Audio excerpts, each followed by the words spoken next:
Hello guys, कैसे हैं आप लोग। मैं अमित तलडा, आपका फ्रेंड, फिलोसोफर एंड गाइड। तो मच अवेटेड वीडियो मैं लाया हूँ SMCF CS professional new syllabus as well as corporate funding and listing CS professional old syllabus. ठीक है, उसके जो अमेंडमेंट्स हैं फॉर दिसंबर 2024 एग्जामिनेशंस वो हम कवर करने वाले हैं। ठीक है, तो कॉमन वीडियो होगा, तो मैं पहले आपको बता देता हूँ कैसे कैसे मैं उसको कवर करने वाला हूँ। तो जो SMCF के अमेंडमेंट्स हैं वो ऑलमोस्ट पूरे के पूरे ओल्ड सिलेबस को भी लागू हैं, कॉर्पोरेट फंडिंग को। कुछ और कॉर्पोरेट फंडिंग के एक्स्ट्रा अमेंडमेंट्स हैं जो न्यू वालों के लिए एप्लीकेबल नहीं है। ठीक है, तो मैं अभी कॉमन वाले पढ़ाने वाला हूँ। ठीक है, एक पार्ट में पहले मैं आज सारे जो छोटे छोटे अमेंडमेंट्स हैं ICDR, AIF और एक दो टॉपिक्स के जो छोटे छोटे अमेंडमेंट्स हैं वो पूरा हम आज कवर करेंगे। फिर एक सेपरेट वीडियो मैं डालूंगा फॉर REIT अमेंडमेंट्स। ठीक है, SMREIT का जो पूरा नया चैप्टर ऐड हुआ है उसको हम डिटेल में डिस्कस करेंगे, एग्जिस्टिंग REIT के स्ट्रक्चर से कंपेयर भी करेंगे, तो उसको हम अच्छे से कवर करेंगे। ठीक है, और फिर एक INVIT में एक नया टॉपिक ऐड हुआ है सबऑर्डिनेट यूनिट्स, वो भी हम पूरा डिटेल में सेपरेट वीडियो में डिस्कस करेंगे। तो ऐसे 3 पार्ट्स में मैं पूरे SMCF के अमेंडमेंट्स कवर करूंगा। 3 ही पार्ट्स न्यू सिलेबस वालों को अप्लाई होंगे और एक चौथा पार्ट, लास्ट पार्ट आएगा जो सिर्फ ओल्ड सिलेबस के जो एक्स्ट्रा कुछ अमेंडमेंट्स होंगे जो न्यू वालों को अप्लीकेबल नहीं है, वो मैं पार्ट 4 में अलग से डालूंगा। ठीक है, ऐसे पार्ट वाइज में डिटेल में डिस्कस करके सारे अमेंडमेंट्स डालने वाला हूं। ठीक है, वीडियो फटाफट लाइक कर देना और अपने फ्रेंड्स के साथ जरूर शेयर करना। कोशिश करूंगा मैं जल्दी जल्दी चारों पार्ट्स डाल दूंगा। ठीक है, चलिए स्टार्ट करते हैं। तो मैं SMCF का जो सप्लीमेंट है उसमें से पढ़ा रहा हूं। चलो, तो आपको पता ही होगा कि दिसंबर के लिए 1 दिसंबर 23 से लेके 31 मई 24, ठीक है, ये 6 मंथ्स के अमेंडमेंट्स हम इस वीडियो में कवर करने वाले। 6 मंथ्स के ही अमेंडमेंट्स कवर करते हैं हर अटेम्प्ट में, आपको सब पता होगा। ये फाइल जो ICSI इशू करता है वो क्यूमुलेटिव अमेंडमेंट्स की होती है। ठीक है, तो एप्लीकेबल सारे हैं, जितने भी दिए गए हैं सब एप्लीकेबल हैं, पर पुराने आप ऑलरेडी पढ़ चुके होंगे या ऑलरेडी यूट्यूब पे भी अवेलेबल हैं। आप पुराने वीडियो से आपको कवर करना है अगर आपने नहीं पढ़ा है तो। चलो स्टार्ट करते हैं। तो सबसे पहले हम स्टार्ट करेंगे ICDR। ठीक है, पब्लिक इशू, पब्लिक फंडिंग जो भी कह लो, तो raising of funds, public funding. ठीक है, ये टॉपिक के अमेंडमेंट्स हम कवर करेंगे। तो रेंज पे आपको ध्यान देना है, 1 दिसंबर 23 से लेकर 31 मई 24 तक के ही अमेंडमेंट्स हमको पढ़ने हैं। ठीक है, तो ये आपका पुराना अमेंडमेंट है 23। ठीक है, यहां से आपका स्टार्ट हो रहा है। ठीक है, 21 दिसंबर 2023 प्रॉपर अमेंडमेंट है, नोटिफिकेशन है।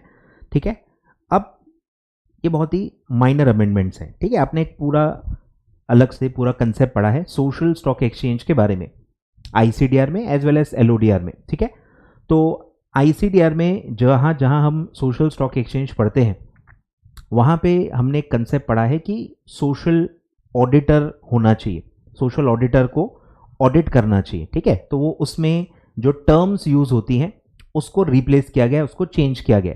बेसिकली ऑडिट वर्ड को इम्पैक्ट असेसमेंट में कन्वर्ट किया गया है कि हम ऑडिट नहीं कर रहे हैं, क्योंकि ऑडिट मतलब कुछ अलग ही मीनिंग निकलता है। ऑडिट में आपको हर चीज़ वेरीफाई करनी पड़ती है, क्वांटिफाई करनी पड़ती है, सर्टिफाई करनी पड़ती है, तो वो काफ़ी डिफिकल्ट होता है। सोशल प्रॉब्लम्स का जो इम्पैक्ट है वो इतना आसान नहीं होता है ऑडिट करना, तो वो रिकॉग्नाइज किया गया है कि चलो हम ऑडिट नहीं कहेंगे, उसको हम एक असेसमेंट कहेंगे, ताकि वैसी रिस्पॉन्सिबिलिटी ना हो। बट बाकी सब सेम ही चल रहा है, सिर्फ थोड़ी सी मुझे लगता है रिस्पॉन्सिबिलिटी कम हो जाती है और कुछ भी नहीं है। ठीक है, रिलैक्स हो जाता है थोड़ा सा पूरा प्रोसीजर। तो इन्होंने सोशल ऑडिटर के जगह वर्ड्स रिप्लेस किया है सोशल इंपैक्ट असेसर। ठीक है, सोशल इंपैक्ट ये जो है उसको जो असेस करेगा वो होगा सोशल इंपैक्ट असेसर। तो अब उसको हम सोशल ऑडिटर नहीं कहेंगे, उसको हम सोशल इंपैक्ट असेसर कहेंगे। तो जहां जहां सोशल ऑडिटर वर्ड है वहां पे सोशल इंपैक्ट असेसर वर्ड को रिप्लेस किया गया। फिर वैसे ही सोशल ऑडिट फर्म का जहां जहां रेफरेंस है कि सोशल ऑडिट कौन करता है, सोशल ऑडिट फर्म, तो अब यहां पे सोशल ऑडिट फर्म को रिप्लेस किया गया है सोशल इंपैक्ट असेसमेंट फर्म। ठीक है, तो बेसिकली ऑडिट को असेसमेंट वर्ड से रिप्लेस किया है, ठीक है। तो ये आपको ध्यान देना है। फिर सेकेंड अमेंडमेंट है कि सोशल स्टॉक एक्सचेंज किसके लिए है, कौन उसमें जाके पार्टिसिपेट कर सकता है। तो पहले दो ही लोग थे, institutional investors and non institutional investors, दो ही लोग होते थे। अब एक थर्ड कैटेगरी ऐड कर दी गई है जो कि है रिटेल इन्वेस्टर्स। रिटेल इन्वेस्टर्स पहले कवर्ड नहीं थे, ठीक है, तो आप देख लेना। तो उसमें अब रिटेल इन्वेस्टर्स भी इंक्लूड कर दिए गए। तो इंस्टीट्यूशनल भी आ गए, नॉन इंस्टीट्यूशनल भी आ गए, और जो रिटेल वाली अपनी कैटेगरी होती है वो भी आ गए, ठीक है। नोट डाउन करते जाना, या अपने नोट्स में ही जो माइनर चेंजेस हैं नोट्स में ही मेरे ख्याल से आपको चेंजेस कर लेने चाहिए, ठीक है। तो एंड रिटेल इन्वेस्टर्स स्कोप में ऐड कर दिया है, तो अब सारे टाइप के इन्वेस्टर्स इसमें कवर हो जाएंगे। फिर आगे बढ़ते हैं। फिर एक लाइन आती है कि आप कहां से फंड्स रेज कर सकते हो, ठीक है, फंड रेजिंग कहां से होगी। तो उसमें आप पढ़ते हो कि जो नया इंस्ट्रूमेंट लाया गया था ZCZP, ठीक है, तो वो आप इशू करके फंड रेज कर सकते हो। SSE जो है सोशल स्टॉक एक्सचेंज है, वो ZCZP इन्वेस्टर्स को इशू करके कर सकता है। तो वहां इन्वेस्टर्स कौन से थे वो मतलब कहीं स्पेसिफिकली मेंशन नहीं था, बस लिखा था कि आप ZCZP इशू करके पैसा रेज कर सकते हो, पर किसको, तो वो थोड़ा सा एक प्रॉपर लाइन ड्राफ्ट नहीं हुई थी, तो उन्होंने वो प्रॉपर वर्ड्स ऐड कर दिए कि आप ये किसको इशू करोगे, टू द एलिजिबल इन्वेस्टर्स। जो ऊपर हम लोग पढ़ रहे हैं, ऊपर जो हमने पढ़ा ना वही एलिजिबल इन्वेस्टर्स हैं। तो बस वो सेंटेंस थोड़ा सा कंप्लीट नहीं था, उसको कंप्लीट किया गया है, ठीक है, कि आप ZCZP एलिजिबल इन्वेस्टर्स को इशू करके फंड रेज कर सकते हो, ठीक है। तो वर्ड्स इंसर्ट किए गए। फिर आगे बढ़ते हैं। फिर और भी कंडीशंस हम डाल सकते हैं, ऐसा पावर डाला गया है। The procedure and other conditions in respect of public issuance of ZCZP by an NPO shall be specified by SEBI from time to time. Same fund raising का जो डॉक्यूमेंट होगा उसके अंदर आप क्या क्या कंटेंट्स डालोगे ये भी SEBI अलग से स्पेसिफाई करेगा। और फिर है कि जो आप कुछ कंडीशंस पढ़ चुके हो, आपने कंडीशंस पढ़े हैं कुछ, ठीक है, मैं आपको दिखा देता हूं। तो वो ओमिट किए गए, ठीक है। 292N क्या आपने पढ़ा है मैं आपको बता देता हूं। Has been omitted specifying the other conditions relating to the issuance of ZCZP, ठीक है। तो जो एग्जिस्टिंग कंडीशंस वगैरह है उसको ओमिट कर दिया गया है और अलग से पावर ले लिया गया है कि हम नए कंडीशंस नोटिफाई करेंगे थ्रू सर्कुलर, ठीक है। तो अब टेक्निकली ओमिट हो गया है, लेकिन आई डोंट नो कि इंस्टीट्यूट क्वेश्चन पूछेगा कि नहीं पूछेगा, ठीक है। तो मैं आपको 292N में आपने क्या पढ़ा हुआ है ये आपको मैं एक थोड़ा सा याद दिला देता हूं।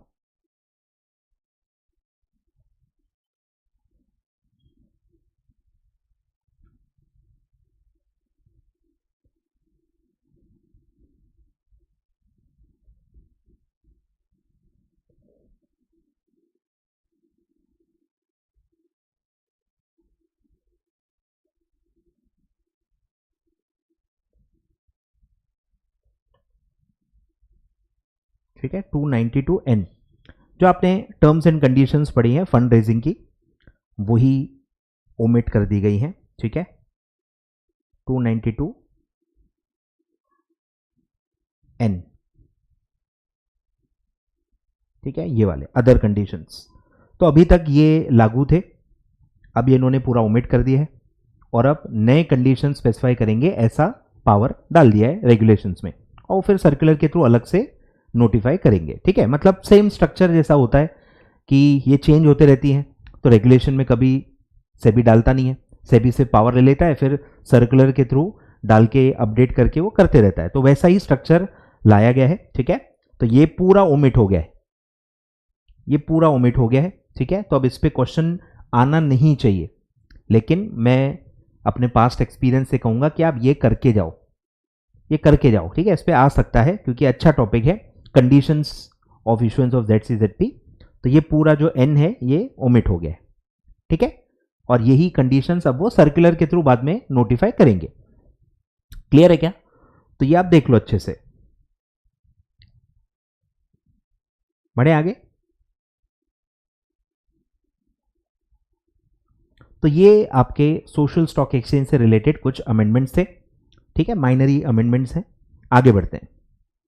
अब एक अच्छा सर्कुलर आया है जो रियल लाइफ से काफ़ी इंपॉर्टेंट है कि सेबी आपका जो प्रोस्पेक्टस है, डीओडी जो आप भेजते हो, तो उसमें चेंजेस स्पेसिफाई करता है और अगर बहुत ही ज़्यादा मिस्टेक्स हैं तो फिर वो रिजेक्ट कर सकता है। ठीक है, तो रिजेक्ट, अगर सेबी आपका ड्राफ्ट रिजेक्ट करता है तो क्या होगा, इसके बारे में कहीं प्रॉपरली प्रोसीजर लिखा हुआ नहीं था। तो एक सर्कुलर के थ्रू सेबी ने पूरा क्लैरिफाई किया है कि रिजेक्ट होगा तो क्या होगा, आगे रिजेक्ट होगा तो क्या होगा, और रिजेक्ट हुआ है ये फैक्ट आपको बताना भी पड़ेगा, फिर कैसे रीसबमिट होगा। तो इसके बारे में पूरा एक सर्कुलर ऑपरेशनल गाइडलाइंस सेबी ने इसमें दी हुई है। तो ये अच्छा टॉपिक है मेरे हिसाब से, आउट ऑफ बॉक्स क्वेश्चन पूछना रहा तो ये अच्छा टॉपिक है पूछने के लिए। ठीक है, चलो तो क्या है, guidelines for returning of DOD and its resubmission. ठीक है, कैसे रिजेक्ट होगा और कैसे बाद में आप उसको रीसबमिट करोगे, पूरा उसका ऑपरेशनल गाइडलाइन दिया है। Adequate disclosures by the issuer and timely processing of offer documents are important for the vibrancy of the primary market. ठीक है, कितनी जल्दी as a regulator SEBI prospectus को पढ़ता है, इवेल्युएट करता है और उसको परमिशन देता है, ये काफ़ी इंपॉर्टेंट होता है क्योंकि फंड रेजिंग का पूरा जो टाइमलाइन होता है उसमें सबसे ज़्यादा टाइम जो होता है वो सेबी के ऑब्जर्वेशंस का ही टाइम होता है। ठीक है, तो वो सेबी इसलिए खुद ही कोशिश कर रहा है कि कम से कम टाइम हो, सेबी के वजह से कम डिले हो, टाइम हो। और सेबी क्लियरली मतलब इससे बताना चाहता है कि भाई सेबी टाइम ज़्यादा नहीं ले रहा है, टाइम इशूअर ले रहा है, ऐसा सेबी का कहना है कि भाई अगर आप हमको प्रॉपरली रेगुलेशंस के हिसाब से ड्राफ्ट करके डीओडी नहीं दोगे तो वो उसके वजह से जो डिले हो रहा है वो आपकी वजह से हो रहा है, उसमें सेबी का कोई लेना देना नहीं है। अगर आपका डीओडी इनकम्प्लीट है और वो वापस आपको दिया गया है ताकि आप कंप्लीट करके फिर से सबमिट करो, तो ये जो टाइम पास हो रहा है वो आपके वजह से हो रहा है, उसमें सेबी का कोई लेना देना नहीं है। सेबी बेसिकली यही बताना चाहता है। ठीक है, it is imperative that offer documents are filed by issuers and lien managers and are compliant with Schedule 6 of ICDR 2018, which specifies information for the disclosure of DOD or the draft letter of offer and the offer document and the letter of offer। ठीक है, तो SEBI guidelines में clearly पूरा schedule है, उसमें पूरी list है कि क्या क्या मिनिमम रिक्वायरमेंट्स हैं, क्या क्या मिनिमम डिस्क्लोजर चीज़ें हैं जो हर इशुअर को डीओडी या ड्राफ्ट लेटर ऑफर में देना चाहिए। तो सेबी हमेशा एक्सपेक्ट करेगा कि अगर आप डीओडी फाइल कर रहे हो तो ऑब्वियसली वो शेड्यूल 6 के सारे कंटेंट्स होने चाहिए उसमें।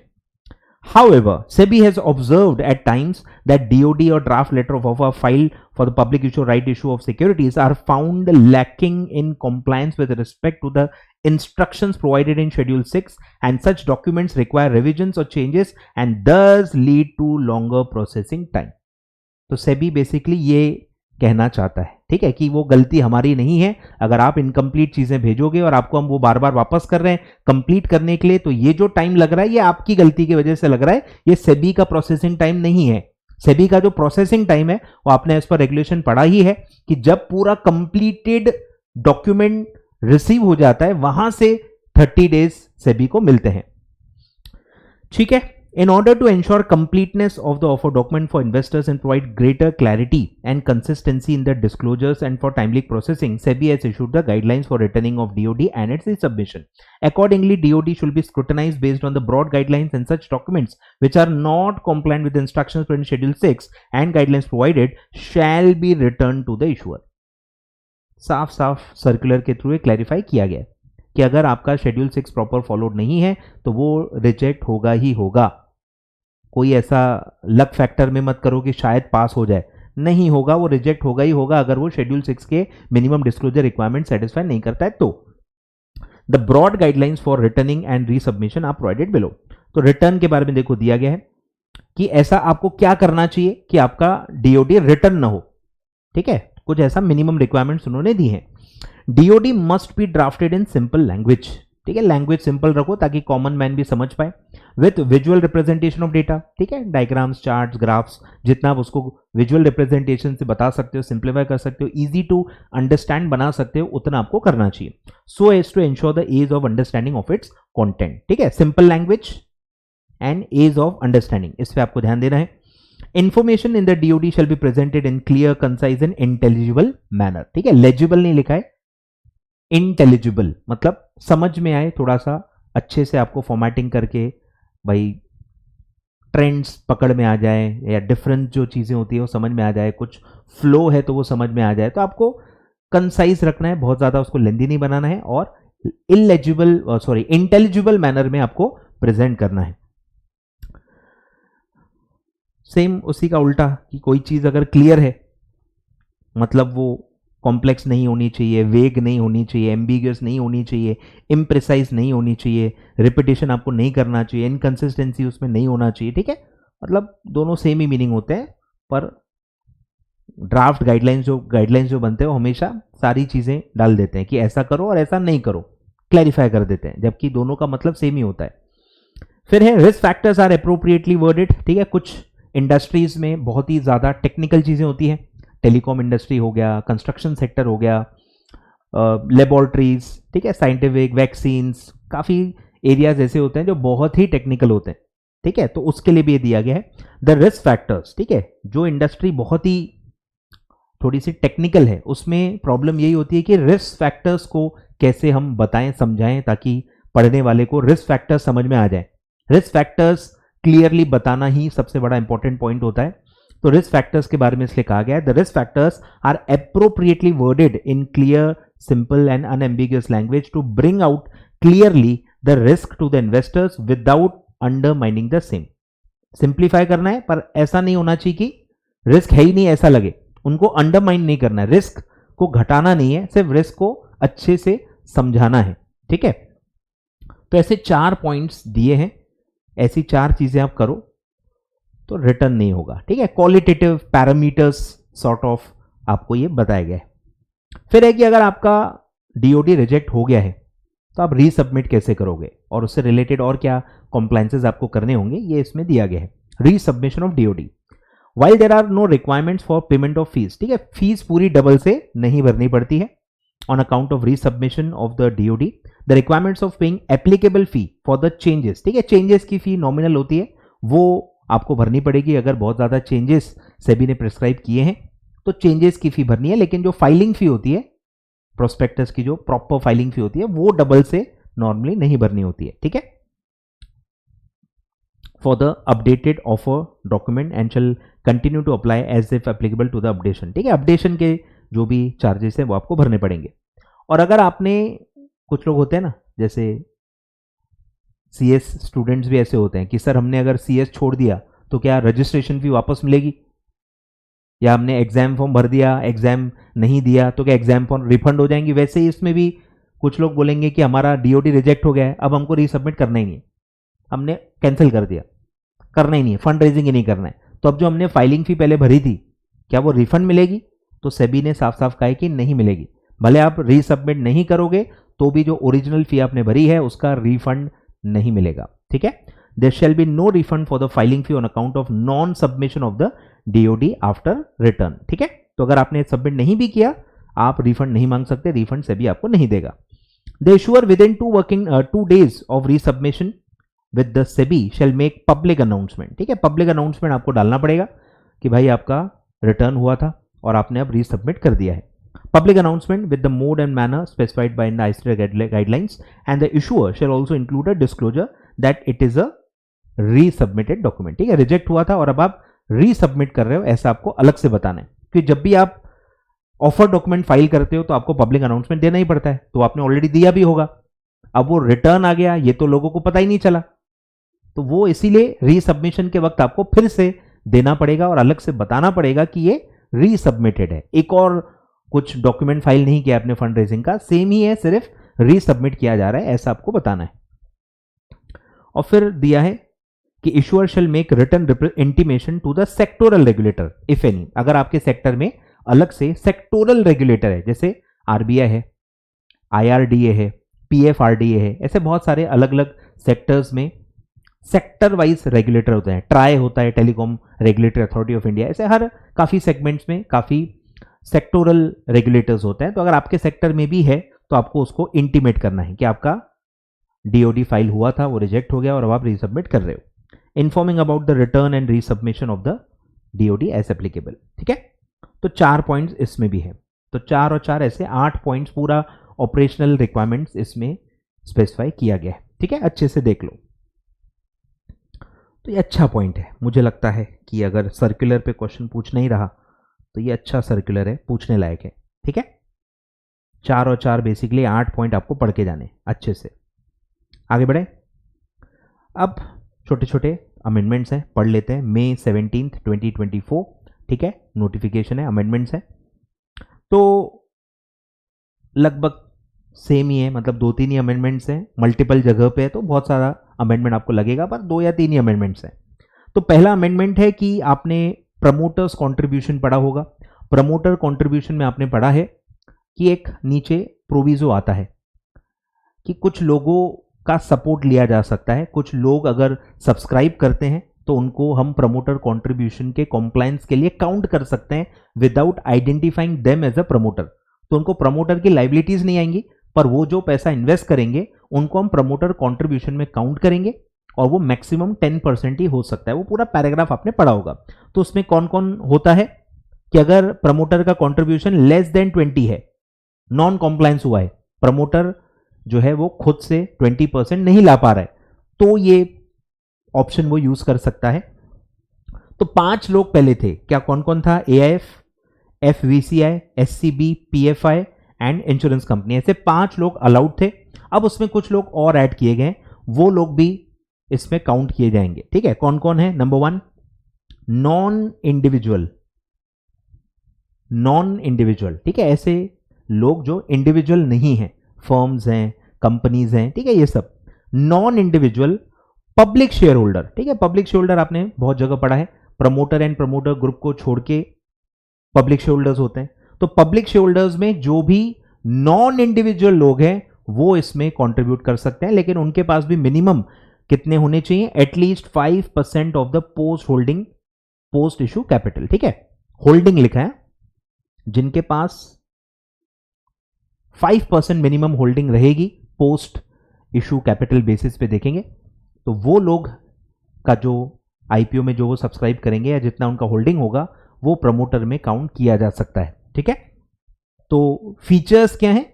एक तो पब्लिक शेयर होल्डर होना चाहिए, नॉन इंडिविजुअल होना चाहिए, और उसकी holding minimum 5% of the post issue capital होनी चाहिए, तो वो काउंट किया जा सकता है। तो ये हो गया 6th, 5 लोग तो थे ही, ये 6th ऐड हो गया, और फिर एक और 7th ऐड हुआ है, एन एंटिटी, इंडिविजुअल हो या नॉन इंडिविजुअल हो, क्लैरिफिकेशन दिया गया क्योंकि ऊपर का जो पॉइंट था उसमें सिर्फ नॉन इंडिविजुअल्स थे, तो यहां सब आएंगे। एंटिटी वर्ड इसलिए यूज किया गया और क्लैरिफाई भी किया गया, इसमें इंडिविजुअल नॉन इंडिविजुअल दोनों आएंगे। तो any entity forming part of promoter group other than promoter, ये भी क्लैरिफाई किया गया है कि प्रमोटर कंट्रीब्यूशन तो प्रमोटर ग्रुप कहीं वर्ड आता नहीं है, ग्रुप वर्ड ही नहीं आता, तो ये थोड़ा सा एक था साइलेंट पॉइंट था कि प्रमोटर ग्रुप वाला क्या होगा, क्योंकि वर्ड हमेशा प्रमोटर यूज किया गया है, और आप डेफिनेशंस पढ़ोगे तो प्रमोटर अलग होता है, प्रमोटर ग्रुप अलग होता है, दोनों की डेफिनेशन भी अलग है। तो इसलिए यहां पे उनको भी ऐड कर दिया गया कि कोई भी एंटिटी जो प्रमोटर ग्रुप का पार्ट है वो भी जो भी पैसा लगाएगी उसको हम प्रमोटर कंट्रीब्यूशन का जो 20% का कंप्लायंस है उसके लिए काउंट करेंगे। ठीक है, तो ऐसे अब 7 लोगों की ये लिस्ट हो गई जिनको हम काउंट कर सकते हैं, बाकी लगभग सब सेम है। ठीक है, तो 2 लोग बस ऐड हुए हैं। ठीक है, तो ये हो गया promoter contribution in case of IPO. फिर सेम लिस्ट लॉक इन में भी आती है। ठीक है, lock in requirements in case of IPO, तो जो ये लोग लगाएंगे, ये जो सपोर्ट करने के लिए पैसे लगाएंगे उन पे लॉक इन भी लगता है। ठीक है, तो वही 5 लोग थे, तो 6th और 7th लिस्ट में ऐड कर दिए कि इन पे लॉक इन लगेगा। ठीक है, शैल बी लॉक्ड इन, जहां जहां लिस्ट है सब में हर जगह 2-2 लोग ऐड हो गए। ठीक है, तो ये 2 जगह का रेफरेंस है आईपीओ के केस में। आईपीओ में 2 जगह ये लिस्ट आती है, एक आती है प्रमोटर कंट्रीब्यूशन में, एक आता है लॉक इन रिक्वायरमेंट्स में। अब सेम चीजें एसएमई आईपीओ में भी आती हैं। ठीक है, तो सेम चीजें एसएमई आईपीओ में भी डाली गई हैं, आईपीओ बाय एसएमई। क्लियर है क्या? तो promoter contribution SME IPO same था तो वो 2 लोग ऐड कर दिए, बाकी सब सेम है। Same lock in requirements SME IPO में भी था, उसमें भी ये 2 चीजें ऐड हो गई। तो 4 पॉइंट्स हैं पर अमेंडमेंट एक ही है। ठीक है, कि 5 लोग थे अब वो 7 लोग हो गए, खत्म। ठीक है, तो 2 और 2 4 पैराग्राफ आपका एक ही अमेंडमेंट है। आगे बढ़ते हैं। अब अमेंडमेंट है आपका पीरियड ऑफ सब्सक्रिप्शन। ठीक है, पीरियड ऑफ सब्सक्रिप्शन में आप अलग अलग 2-3 पॉइंट्स पढ़ते हो, minimum 3 working days, maximum 10 working days. ठीक है, फिर आप पढ़ते हो कि अगर प्राइस रिवाइज करना है तो मिनिमम 3 वर्किंग डेज से वो एक्सटेंड करना होता है। ठीक है, सब वो सेम ही है, चेंज क्या है अब आप समझो। एक और पैराग्राफ आता है कि अगर फोर्स मेजोर है या बैंकिंग स्ट्राइक है या सिमिलर सर्कमस्टांसेस है तो भी आप एक्सटेंड कर सकते हो। ठीक है, तो उसमें आप पढ़ते हो 3 डेज, वहां पे भी मिनिमम 3 वर्किंग डेज का एक्सटेंशन लिखा हुआ है, जो कि काफी हार्श होता है कि भाई डिस्टर्बेंस अगर एक ही दिन का है, एक ही दिन का फोर्स मेजोर है, एक ही दिन का बैंकिंग स्ट्राइक है, एक ही दिन का डिस्टर्बेंस है, बट स्टिल आपको 3 वर्किंग डेज से एक्सटेंड करना पड़ता था, तो ये थोड़ा सा अनरीजनेबल था। ठीक है, तो इसलिए उसको अब 1 डे कर दिया गया है, 1 वर्किंग डे ही मिनिमम आपको एक्सटेंड करना है। ज्यादा डिस्टर्बेंस है तो आप ज्यादा तो रख ही सकते हो, वो मिनिमम था, तो मिनिमम एकदम रीजनेबल रख दिया गया है 1 डे, कि कोई भी डिस्टर्बेंस है, स्ट्राइक है, ये है वो है, कोई भी प्रॉब्लम की वजह से कुछ भी चीजें हो रही हैं तो आप मिनिमम 1 डे से एक्सटेंड करो। ठीक है, तो 3 को 1 कर दिया गया है, और ये सिर्फ फोर्स मेजोर, बैंकिंग स्ट्राइक और सिमिलर, इसमें भी सिमिलर में आपको पता ही है रूल्स ऑफ इंटरप्रिटेशन आप पढ़ चुके हो, तो वो सेफ कर दिया है और अनफॉर्सीन वर्ड डाल दिया गया है कि कोई भी सर्कमस्टांस नहीं, सिमिलर ऊपर ये जो स्टार्टिंग के 2 नाम है वो क्या है, अनफॉर्सीन है, तो इसी टाइप के अनफॉर्सीन कोई सर्कमस्टांसेस हैं तो उनकी वजह से आप एक्सटेंड कर सकते हो, मिनिमम 1 डे आपको एक्सटेंड करना पड़ेगा। तो अनफॉर्सीन वर्ड ऐड किया है और 3 वर्किंग डेज को 1 वर्किंग डे कर दिया गया है। ठीक है, और जो प्राइस रिवाइज का जो पॉइंट है वो सेम है, वो 3 ही है, पहले भी 3 था, अभी भी 3 है, सिर्फ फोर्स मेजोर और जो अनफॉर्सीन सर्कमस्टांसेस है उसमें 3 को 1 कर दिया गया। ठीक है, तो ये छोटा सा अमेंडमेंट है। तो ये आईपीओ का हो गया, आईपीओ एफपीओ सेम, और सेम एसएमई आईपीओ में भी सेम डाला गया। ठीक है, पूरा सेम है, अनफॉर्सीन वर्ड ऐड किया गया और 3 को 1 कर दिया गया। तो ये पीरियड ऑफ सब्सक्रिप्शन का अमेंडमेंट है। आगे बढ़ते हैं, फिर ये आपने पढ़ा ही नहीं होगा, ठीक है, तो ये कट ही कर दो। ये एक कॉमन अमेंडमेंट है, एक्चुअली काफी जगह पे किया गया है, थोड़ा मैं आपको समझा देता हूं क्या है। कि काफी जगह प्राइसिंग कैलकुलेशन के बहुत सारे पैरामीटर्स होते हैं कि हमको प्राइस कैलकुलेट करना होता है, जो आप पढ़ते हो ना, 2 वीक्स का, 52 वीक्स, 22 वीक, इतने डेज, इतने ट्रेडिंग डेज, उतने ट्रेडिंग डेज, तो मल्टीपल जगह प्राइसिंग डिटरमाइन करने के पैरामीटर्स आते हैं। तो उसमें क्या होता है कि अगर कोई एबनॉर्मल चीजें हैं, एबनॉर्मल फ्लक्चुएशंस हैं, तो वो भी आ जाते थे और उसके वजह से प्राइस थोड़ा सा इन्फ्लुएंस हो जाता था। तो वो एक पॉइंट डाला गया है। ठीक है, हर जगह डाला गया है कि एक जो नया रूल आया है कि आपको इवेंट और इंफॉर्मेशन को कंफर्म करना है। ठीक है, एक रूल जो आया है कि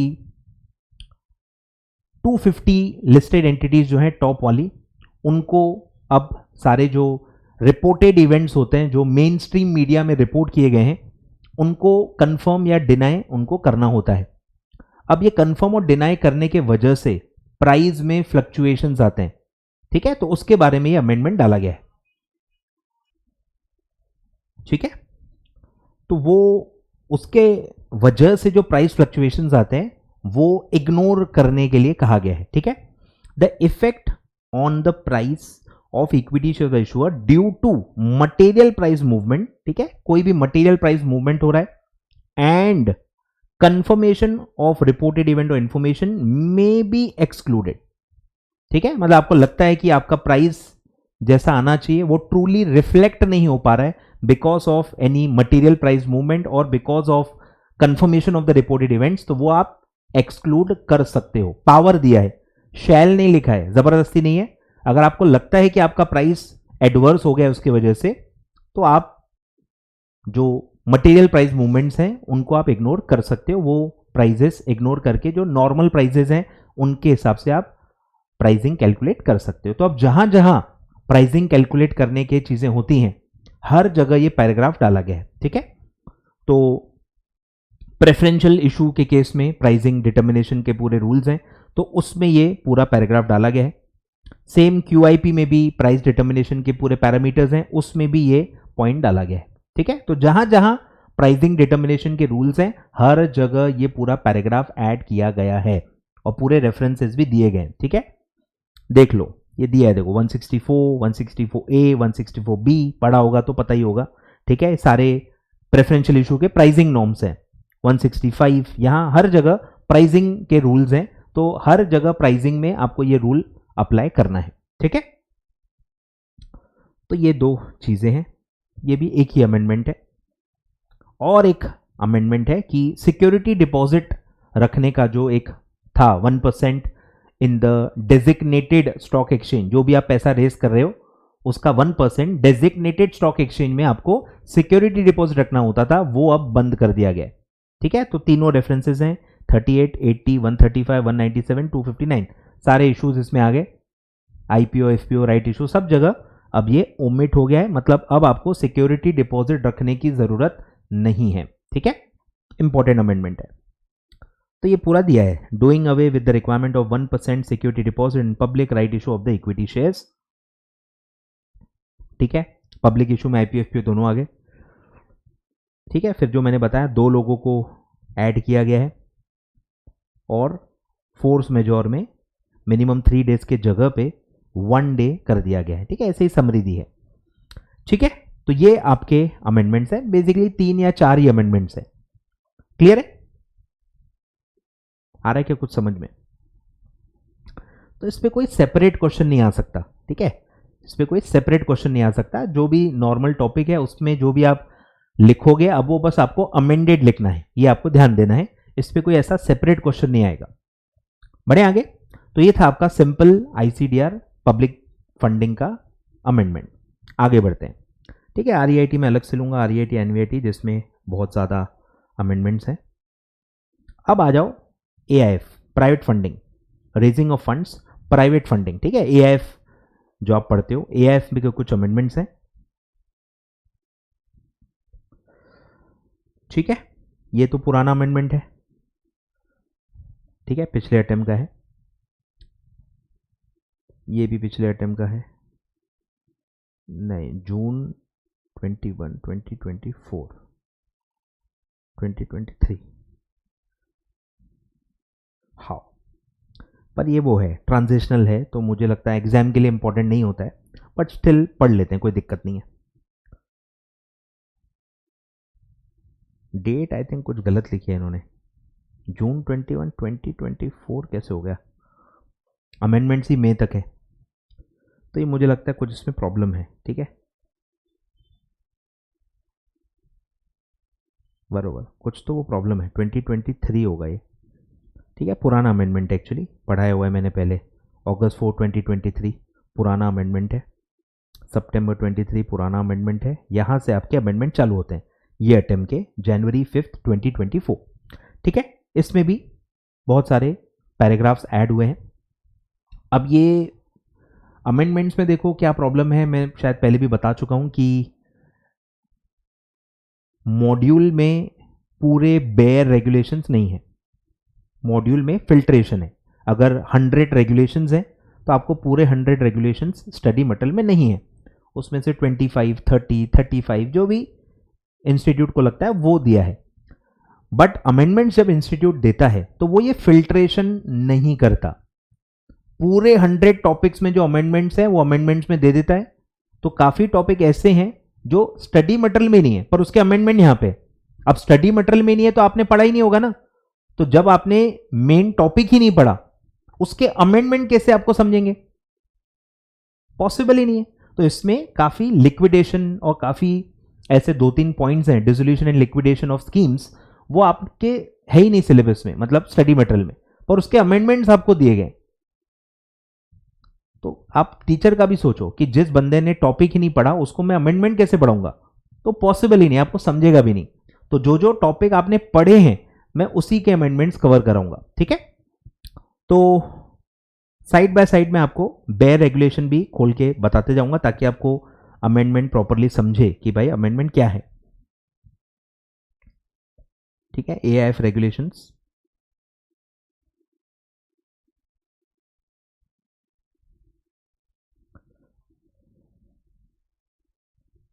चलो रेगुलेशन 15 बता देता हूं पहले क्या है फटाफट। जनरल इन्वेस्टमेंट कंडीशंस है मेरे ख्याल से, ठीक है, ये रहा 15 जनरल इन्वेस्टमेंट कंडीशंस। तो ये आपने पढ़ा हुआ है। इसमें इन्होंने आई थिंक सिर्फ एक सब रेगुलेशन ऐड किया गया है, ठीक है।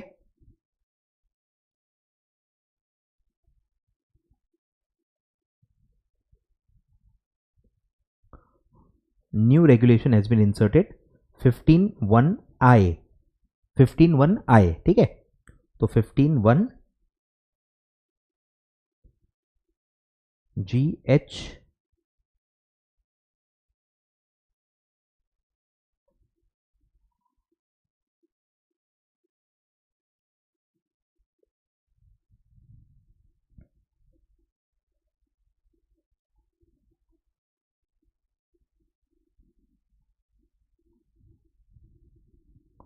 (15(1)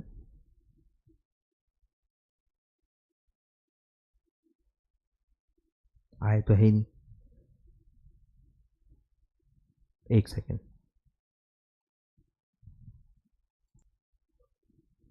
ठीक है। तो ये है आई, एच तक था पहले, अब ये आई ऐड किया गया है, ठीक है। तो क्या कहा गया है, एआईएफ शेल होल्ड, ठीक है, जो भी इन्वेस्टमेंट्स वो करते हैं, investments by AIF, sorry, shall hold their investments in demat form, ठीक है। एआईएफ जहां भी इन्वेस्ट करेगा, जो भी शेयर सिक्योरिटीज में इन्वेस्ट करेगा, वो उसको डीमैट फॉर्म में ही होल्ड करना मैंडेटरी है। अब ये कोई नई बात नहीं है, धीरे धीरे हर जगह डीमैट कंपलसरी हो ही जा रहा है। यहां था नहीं तो वो अब डाल दिया है कि डीमैट फॉर्म में ही आपको इन्वेस्ट करना है, होल्ड करना है। अब अगर कोई ऐसी सिक्योरिटी है जो डीमैट हो ही नहीं सकती, एआईएफ कहीं इन्वेस्ट कर सकता है पर वो डीमैटलाइज के लिए एलिजिबल ही नहीं है, तो फिर वो डीमैट में कैसे होल्ड होगा। तो ऐसे जेन्युइन चीजें एक्सक्लूड की गई है नीचे कि क्या क्या डीमैट में नहीं रखा तो चलता, बट बाय डिफॉल्ट जो भी सिक्योरिटीज डीमैट के लिए एलिजिबल है वो एआईएफ को डीमैट फॉर्म में ही होल्ड करना मैंडेटरी है, ठीक है। तो AIF shall hold their investment in demat form subject to such condition as specified, however this shall not apply to number 1 investment by AIF in such type of instruments which are not eligible for demat, ठीक है। तो जो चीजें demat है ही नहीं तो वो demat में कैसे होल्ड करोगे, वो फिजिकल होल्ड किया तो चलता।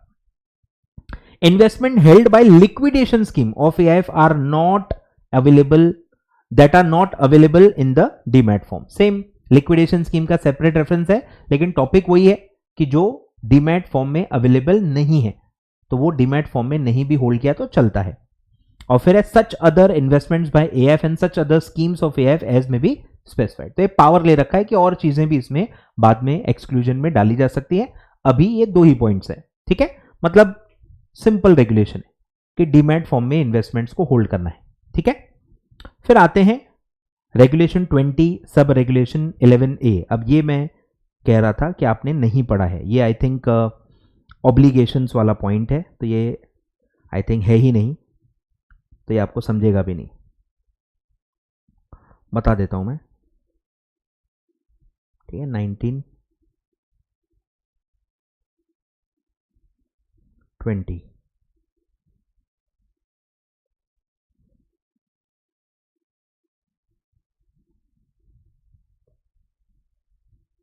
20 ऑब्लिगेशन, जनरल ऑब्लिगेशंस, ठीक है। ये नहीं है आपके सिलेबस में, तो इसमें 11A को ऐड किया गया है। सोचो इतनी लंबी लिस्ट है, उसमें बस एक रेगुलेशन सब रेगुलेशन ऐड हुआ है, तो ये आपको नहीं ख्याल में आएगा, ठीक है। ये वाला है 11A ऐड किया गया है, जो कि कस्टोडियन के बारे में है। हम पढ़ लेते हैं पर ठीक है, मतलब मैं फॉर्मेलिटी करनी पड़ेगी, कोई ना कोई बच्चा उठ के बोलेगा कि सर क्यों नहीं पढ़ाया, मैं सब पढ़ा देता हूं बट नहीं ख्याल में आएगा, ठीक है। तो ये कस्टोडियन के बारे में है।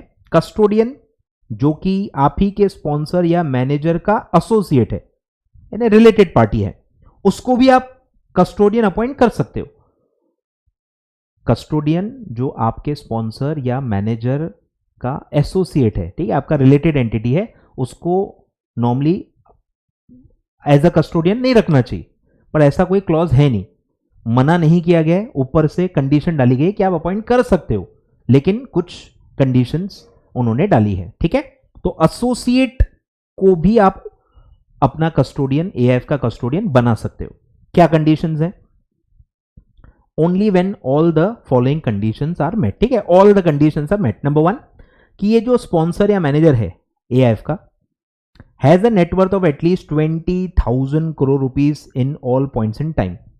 ठीक है, मैनेजर स्पॉन्सर जो है, जो एआईएफ चला रहा है या जिसने स्पॉन्सर किया है, इसका नेटवर्थ 20,000 करोड़ होना चाहिए एट ऑल टाइम्स, मतलब बहुत बड़ा प्लेयर ये होना चाहिए। 50% और more of the directors of custodian do not represent the interest of sponsor और मैनेजर और देयर एसोसिएट, मतलब वो इंडिपेंडेंट होने चाहिए। ग्रुप एंटिटीज जो हैं स्पॉन्सर, मैनेजर या उनके एसोसिएट, उनसे रिलेटेड नहीं होने चाहिए, उनके रिप्रेजेंटेटिव नहीं होने चाहिए, मतलब वो इंडिपेंडेंट होने चाहिए। तो 50 और मोर % of the directors of the custodian जिसको आप अपॉइंट करना चाहते हो वो इंडिपेंडेंट होने चाहिए, इनसे रिलेटेड नहीं होने चाहिए।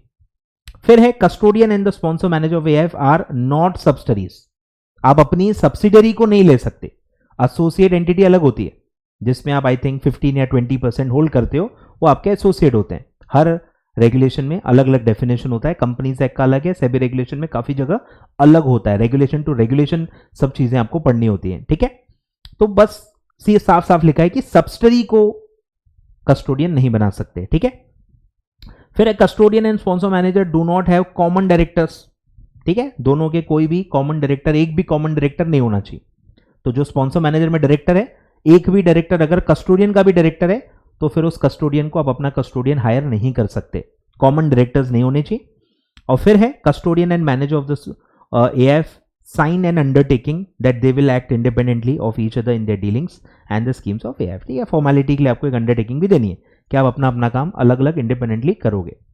तो ये 5 कंडीशंस अगर आप फुलफिल करते हो तो आप अपने ही एसोसिएट को कस्टोडियन बना सकते हो। ठीक है, तो ये अच्छा पॉइंट है, एक्चुअली टेक्निकल है, अच्छा है, इसलिए मैं पढ़ा रहा हूं कि अच्छा है, हो सकता है आ जाए तो पढ़ लो अच्छे से। आगे बढ़ते हैं, फिर इसी में 20 में ही 11 को सब्सटीट्यूट किया गया। ठीक है, इसी से रिलेटेड है।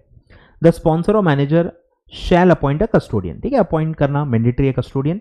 ठीक है, for safe keeping of securities of the AIF, provided that custodian appointed by the sponsor manager of category 3 AIF shall keep the custody of the securities goods received in delivery against the physical settlement of the commodity derivative। ठीक है, पुराना guideline है वो same रखा गया है कि category 3 वाले कमोडिटीज डेरिवेटिव में जो ट्रेड करते हैं उसके गुड्स के लिए भी कस्टोडियन रख सकते हैं।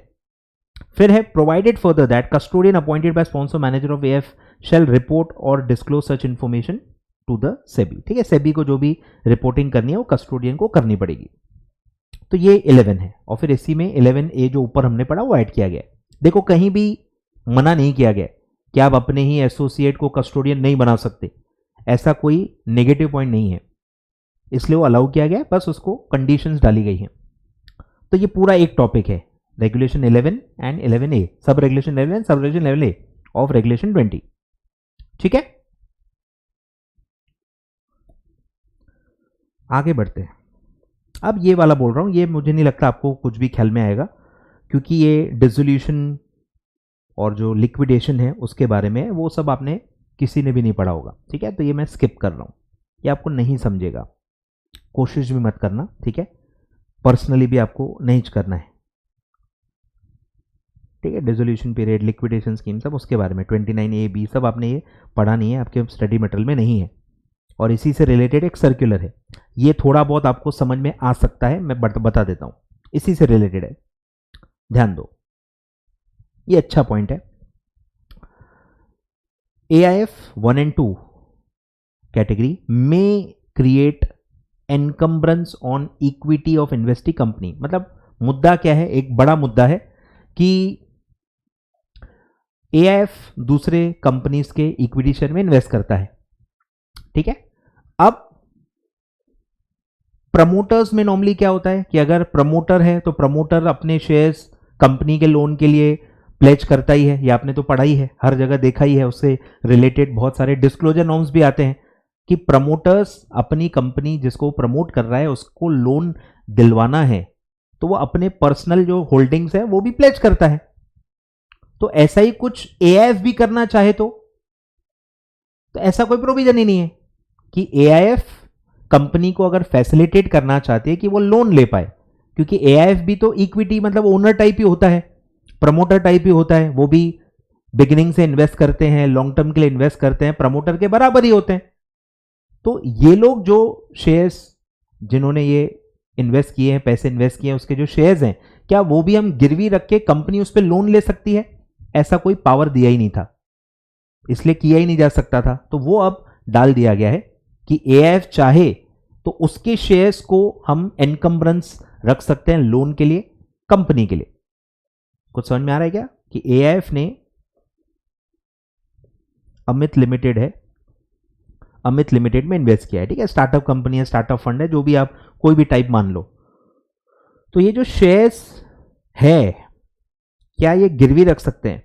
तो अब अलाउ किया गया है कि अमित लिमिटेड बैंक के पास जा सकती है और एआईएफ के कंसेंट से एआईएफ के शेयर्स को एनकम्बर करके, गिरवी रख के, प्लेज करके उस पर लोन ले सकती है। तो जो प्रमोटर्स करते थे, प्रमोटर्स में सब जो अलाउड था, वही चीज अब एआईएफ में डाली गई है। कंपल्सरी नहीं है, एआईएफ को पावर दिया गया है कि आप चाहो तो ऐसा कर सकते हो, ठीक है। तो ये पूरा इसी टॉपिक के बारे में है, ठीक है। तो अब आपको थोड़ा समझेगा। मे क्रिएट, ठीक है, मे का मतलब ये है कि पावर दिया गया है, शैल नहीं है। May create encumbrance on the equity shares of the investee company which is in the business of development. अब ठीक है, वो भी लिमिटेड सेक्टर के लिए दिया गया है, जहां फंड रेजिंग करना बहुत जरूरी है, देश के लिए बहुत इंपॉर्टेंट है, इसीलिए ऐसा दिया गया है, ठीक है। Development, operation, management of projects in any infrastructure subsector, ये आपने पढ़ा होगा, आईएनवीआईटी में पढ़ा होगा। तो इंफ्रास्ट्रक्चर में जो अलग अलग सब सेक्टर्स होते हैं, इंफ्रास्ट्रक्चर की आपने डेफिनेशन पढ़ी होगी आईएनवीआईटी में।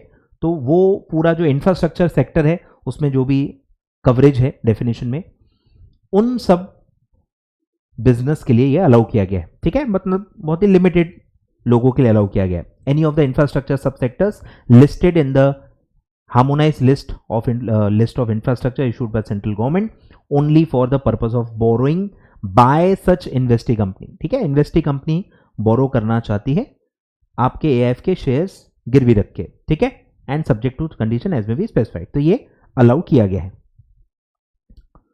ठीक है। तो अब इससे रिलेटेड बहुत सारे पॉइंट्स हैं कि एग्जिस्टिंग लोग हैं, क्या वो भी कर सकते हैं या क्या कर सकते हैं, सब अलग अलग ऐसे इसके बारे में चीज़ें दी हैं। तो ये कोई काम की नहीं है, सब डेट्स और प्रोसीजरल चीज़ें। मेन ये है कि ऐसा हो सकता है क्या? यस, ऐसा हो सकता है, और सिर्फ इंफ्रास्ट्रक्चर प्रोजेक्ट्स के लिए ही है, ठीक है, और कैटेगरी 1 एंड 2 के लिए ही है, ठीक है। सब ध्यान दो। तो इतना आपके काम का है।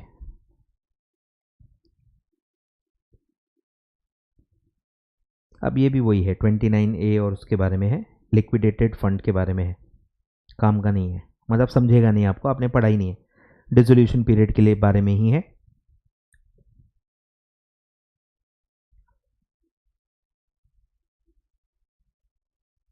ठीक है, नहीं समझेगा, छोड़ो। क्लियर है क्या? तो लिक्विडेशन वाला सब छोड़ देना है, बस ये 2-3 टॉपिक जो हैं वो ऐड हुए हैं, वो आपको कवर करके जाने हैं, ठीक है। उसके पहले वाले सब ओल्ड अमेंडमेंट्स हैं, ठीक है। तो ये आपका एएफ का अमेंडमेंट हो गया। अगर किसी को अमेंडमेंट पढ़ने ही है तो पहले बेयर रेगुलेशन डाउनलोड करके पूरे बेयर रेगुलेशन पढ़ो, उसके बाद अमेंडमेंट पढ़ना। सिर्फ अमेंडमेंट पढ़ के कुछ नहीं ख्याल में आएगा। तो 29A, B पूरा जो पूरा एक कंसेप्ट है, पहले वो पूरा पढ़ लो बेयर गाइडलाइन से, उसके बाद अमेंडमेंट पढ़ना, तो शायद आपको समझ में आ जाएगा। सिर्फ अमेंडमेंट पढ़ के कुछ ख्याल में नहीं आएगा, इसलिए मैं अपना टाइम वेस्ट नहीं कर रहा, ठीक है। चलो आगे बढ़ते हैं। फिर ये सब पुराने अमेंडमेंट्स हैं, ठीक है। जून 23, जुलाई 23, सितंबर 23, अक्टूबर, सब मैं पहले पढ़ा चुका हूँ, ठीक है। दिसंबर 28 ये एक ही है, इसमें भी कुछ दिया हुआ नहीं है, ठीक है, मतलब पूरा सर्कुलर नहीं दिया है, सिर्फ ऐसे ही ओबीपीपी के बारे में है। Circular has modified the provisions of chapter 21 of the NCS master circular focusing on registration and regulatory framework for OBPP. The provisions pertaining to products or securities or services offered by OBPP on its platform, divestment requirements, disclaimer requirements, agreement with third party sellers or advertisement code have been modified, ठीक है। मतलब multiple amendments हैं पर दिया हुआ नहीं है, ठीक है। तो जितना इंस्टीट्यूट ने दिया उतना ही पढ़ो, मतलब कुछ खास इसमें है नहीं, एग्जाम ओरिएंटेड ये नहीं है। पर अमेंडमेंट्स हैं पर आपको दिया नहीं है, मतलब वो इंपॉर्टेंट नहीं है। ठीक है,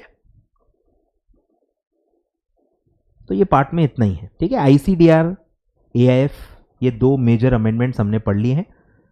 अब नेक्स्ट पार्ट में मैं आपको आरईआईटी का हम अमेंडमेंट कवर करेंगे। जो एसएम आरईआईटी का पूरा कंसेप्ट आया है वो पूरा मैं डिटेल में कोशिश करूंगा, जितना हो सकता है मैं कवर करवा दूंगा। और फिर सबऑर्डिनेट यूनिट्स का जो पूरा कंसेप्ट आया है आईएनवीआईटी में, वो पूरा हम डिटेल में डिस्कस करेंगे। ठीक है, तो जो भी मुझे इंपॉर्टेंट लग रहा है मैं वो डेफिनेटली कवर कराऊंगा। पर जो चीज़ें इंपॉर्टेंट नहीं है, इंस्टीट्यूट ने भी ठीक से मतलब बहुत ही जैसे एक एक पैराग्राफ में ही दी है, मतलब वो इंपॉर्टेंट नहीं है उतना, जबरदस्ती उसमें मत घुसो। ठीक है, जो जो दी है उसको पूरा अच्छे से पढ़ के जाओ। क्लियर है क्या? तो ये पार्ट 1 था। पार्ट 2 अभी आएगा सीधे आरईआईटी के बारे में, फिर पार्ट 3 आएगा आईएनवीआईटी के बारे में, और पार्ट 4 आएगा सिर्फ ओल्ड सिलेबस के बच्चों के लिए, जो इसके अलावा कुछ अमेंडमेंट्स होंगे तो। ठीक है, चलिए, थैंक यू सो मच।